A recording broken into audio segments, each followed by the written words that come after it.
Depois da crise interna causada pela propaganda, do PSDB, somada às críticas sobre o encontro entre o senador Aécio Neves e o presidente Michel Temer na última sexta, algumas siglas começaram a sondar tucanos insatisfeitos. O DEM, aliado do presidente Temer, tem tentado atrair políticos ligados a Aécio Neves. O objetivo é preencher o espaço eleitoral dos tucanos, que estão divididos sobre a permanência no governo Temer. Diante da ofensiva, o prefeito de São Paulo, João Dória, afirmou nesta segunda-feira que o PSDB precisa acalmar os ânimos e antecipar as eleições internas que escolherão o novo presidente da sigla. Aliás, também nesta segunda-feira, durante o fórum do Estadão, o senador tucano Ricardo Ferraz foi contundente ao afirmar que o governo Temer tenta fazer uma intervenção branca no PSDB para transformá-lo, viu, Vera, numa força auxiliar do Palácio do Planalto. Impressionante com o PSDB, é só isso, é crise. Tá uma pena voando para tudo quanto é lado, né? Complicada para todo lado. Pois é, o Tasso também falou que não sai, dali não sai, se o Aécio quiser voltar é um direito que ele tem, mas ele, de livre e espontânea vontade, não vai abrir mão da presidência interina do partido. O que está em curso é cada um tratando do seu, como sempre, né? Ninguém está pensando em partido nenhum, está pensando na melhor maneira de viabilizar a sua própria reeleição em 2017. O cálculo do Tasso e dos aliados do Tasso, que são o senador Ricardo Ferraz, senador Cássio Cunha Lima, alguns deputados, nós temos que estar afinados com a sociedade nos descolar do Temer. Então esse é o cálculo eleitoral que eles fazem. O cálculo do grupo do Aécio Neves, que inclui os palacianos, aí nós temos que ficar no governo, porque esse é o nosso discurso desde sempre, nós defendemos a reforma, estamos aqui numa espécie de uma concertação para preservar todos nós, inclusive os nossos investigados na Lava Jato e os dele. Então o cálculo é esse. E o cálculo dos presidenciáveis é tentar ficar bem com todos os lados. É meio difícil, é uma equação que não fecha direito, mas é o que estão tentando tanto o Alckmin quanto o João Dória. Você vê que nenhum deles dá uma declaração tanto ao mar ou tanto à terra, eles vão ali no meio do caminho. E o Dória, ao propor essa antecipação aí, quer não ficar mal com o Tasso, não ficar mal com o Aécio e, ao mesmo tempo, descasar a convenção do partido da ideia de prévias. Porque em dezembro seria feito tanto a convenção do partido quanto as tais prévias. Então, era mais provável que o Geraldo Alckmin se sagrasse candidato ali. Ele fazendo a escolha da nova direção antes e uma escolha da nova direção na qual ele vai tentar influir para colocar mais deputados federais, mais prefeitos, tentar dar uma mexida ali, colocar uma direção que seja mista, ele ganha tempo e tenta esvaziar a tal prévia lá na frente. Porque aí em dezembro ele acredita que ele já vai estar tão bem nas pesquisas que a prévia vai se tornar secundária, que ele vai conseguir enrolar, deixar a prévia para fevereiro, depois para março, depois para abril e para nunca mais. Então o cálculo dele é esse, Patrick. Ô André Azar, como é que você viu aí essa aí? O Dória não desistiu, né? Tá? Muito pelo contrário, tá? Total campanha para 2018 e essas observações interessantes aí que a Vera fez. Como é que você vê essa crise no PSDB? É primorosa a análise da Vera. O jogo do Dória é exatamente esse. Eu não acredito que o PSDB resolva o seu candidato ainda este ano. Esse nem é o sonho deles, mas eles soltaram isso aí, que até dezembro definirão em prévias. Não será assim. O ambiente do partido não permite que seja assim. Há muitas coisas internas, inclusive de reequilíbrio do poder, de definição de quem controla o partido ou de que forma se distribui o controle partidário antes de se definir o candidato. Eles vão sangrar muito até lá. A leitura do DEM é uma leitura muito interessante, é a leitura correta. Eles querem fazer o partido crescer, eles querem fazer o partido voltar ao que já foi. Houve uma época, se eu não me engano, em 94, ano da eleição do Fernando Henrique, o DEM era a maior bancada, tinha 105 deputados ou 110, agora não lembro, do total de 513.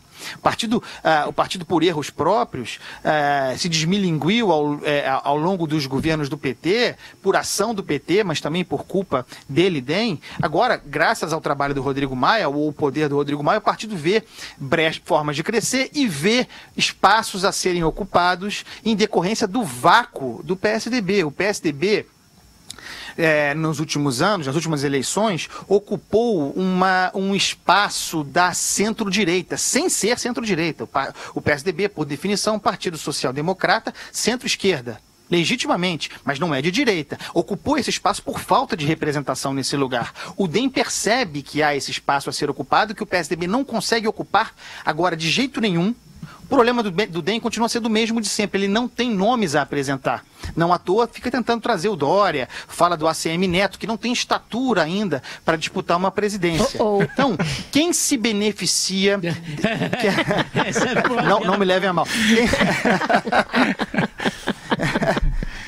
Que bom que vocês entenderam a minha piada, minha gente. Então, mas quem se beneficia desse vácuo de poder na centro-direita? Porque o eleitorado está pedindo para votar num candidato de centro-direita. Tá? Ninguém se apresenta, nem o Dória diz eu sou, nem o Alckmin diz eu sou, eles poderiam dizer mesmo sem ser, né? Finge, ocupa o espaço. Não o fazem, o DEM não tem candidatos para isso. Quem se beneficia é o Jair Bolsonaro. Quem está se aproximando do centro à direita é o Jair Bolsonaro, nadando de braçada hoje. Madu.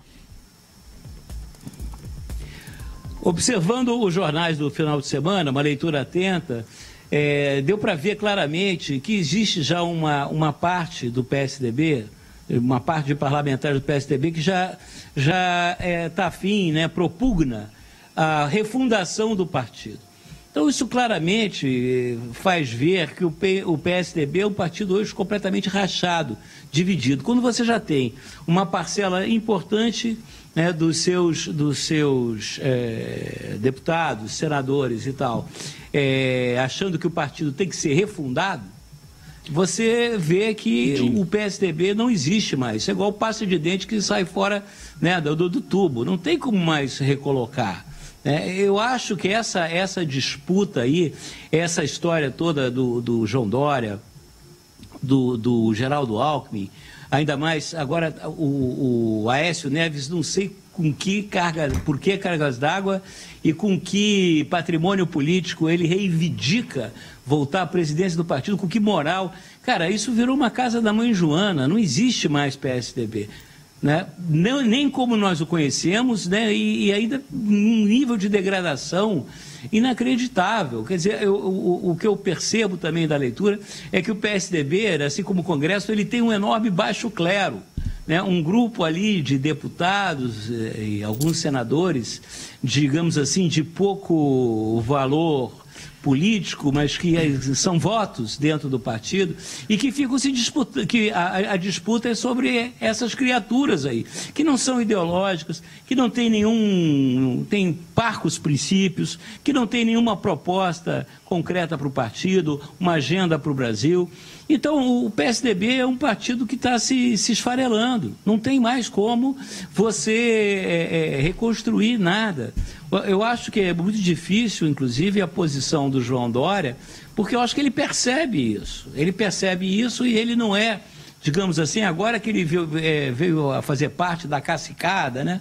Junto com o Serra, com o Alckmin, com o Aécio, com o Tasso Gereissati, enfim, aí ele se vê meio em palpos de aranha, porque ele vai continuar embarcado nessa canoa furada ou vai procurar uma outra legenda para ele, não vai, onde ele realmente seja competitivo? Não tem como ele fazer isso por causa só para concluir, Vera, porque a percepção que eu tenho, Vera, até pergunto porque você é especialista nisso, a percepção que eu tenho das ruas é que o PSDB perdeu um grande número de eleitores por conta das estripulias, principalmente do senhor Aécio Neves. Não, claro, perdeu, e isso é verdade, mas ainda tem um grande tempo de TV. Se tiver acoplado com o PMDB e o DEM, como deve estar, é difícil imaginar que esses três partidos estejam separados ainda, qualquer um que seja o candidato, eles vão ter um tempo de TV importante e tendem a aglutinar o apoio do que o Andreasa chama sempre aqui,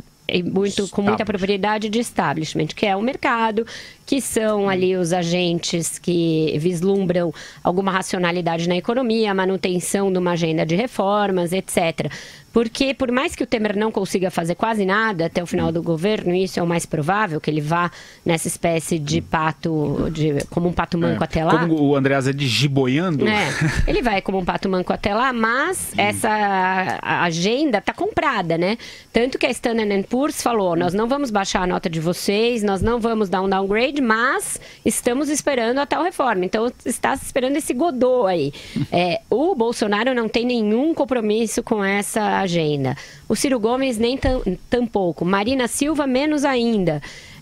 O Lula já disse que vai fazer justamente o oposto. Então, o mercado ainda está esperando quem é o candidato que vai vender esse peixe, das reformas, etc, etc. Pode não ser lá muito popular, mas é uma agenda que vai levar ali o apoio a um candidato. Vai fazer com que esse candidato seja identificado como o cara para ter o apoio desse establishment. Então, é difícil o Dória sair, é difícil o Alckmin sair, porque eles querem ocupar este lugar, não o outsider. Outsider já tem de monte nessa eleição. O pessoal do Alckmin, só para dar uma última informação, reagiu muito duramente aí nos bastidores, está bastante incomodado com a dissipação, com a divulgação em massa nas redes ligadas ao João Dória Júnior, de uma sondagem do Paraná Pesquisa, que é uma sondagem telefônica / enquete de internet, que mostra o prefeito à frente do governador. Dizem que isso não vai ter peso, que como é que se pode achar que o PSDB vai escolher um candidato com base em enquete. O presidente estadual do partido aqui, Pedro Tobias, foi um que reagiu duramente, etc. Então, mostra que eles sentiram o golpe dessa estratégia do Dória, que é se viabilizar pelas pesquisas, tá? Então, isso ainda vai dar pano para manga.